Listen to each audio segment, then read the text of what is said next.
จากทอเรซิ่งช็อปนะครับคลิปนี้จะพามาดูอาร์มหลังหนุ่ยนะครับผมเป็นอาร์มหลังยืด2นิ้วนะครับเป็นงาน CNC นะครับผม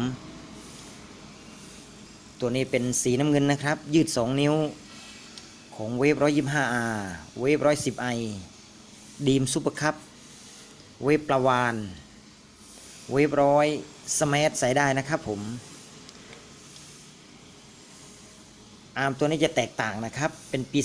18แต่จะแตกต่างจากอาร์มตัวอื่นนะครับผมเพราะตัวนี้เป็นตัวใหม่ล่าสุดนะครับเป็นยืด2นิ้วนะครับผม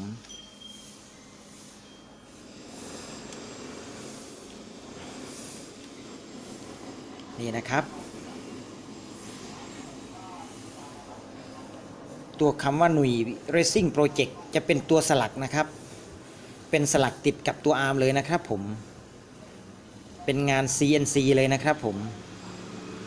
นี่นะครับเดี๋ยวจะเอาเทียบกับตัวเก่าให้ดูนะครับนี่นะครับผมอักษรตัวเก่าจะเขียนว่าหนุ่ย Racing Project จะเป็นแผ่นอลูมิเนียมนะครับผมแปะมาร์กติดกับตัวอาร์มนะครับแต่ตัวนี้เป็นปี18แล้วนะครับเป็นงาน CNC แล้วนะครับผมครับเป็นตัวคานใหญ่แล้วนะครับจากเดิมๆปี17จะเป็นคานตรงนี้จะเป็นเล็กนะครับผมตัวนี้จะเป็นคานใหญ่แล้วนะครับแต่ตัวอักษรตัวนี้ยังเป็นปี17อยู่นะครับผมแต่ถ้าตัวนี้ก็คือตัวใหม่ล่าสุดเลยครับอักษรจะเป็น CNC จะสลักตัวกับตัวอาร์มเลยนะครับผม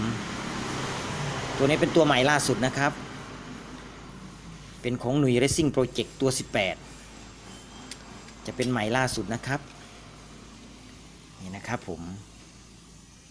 ตอนแรกก็ยังไม่เข้าใจเหมือนกันนะครับเพิ่นมีน้องคนหนึ่งโทรมาถามบอกว่าผมอยากได้ตัวที่สลักติดกับตัวอาร์มเลยครับพี่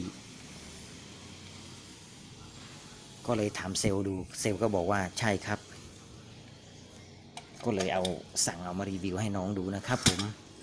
ถูกต้องเลยครับตัวนี้เป็นตัวปี18ล่าสุดนะครับ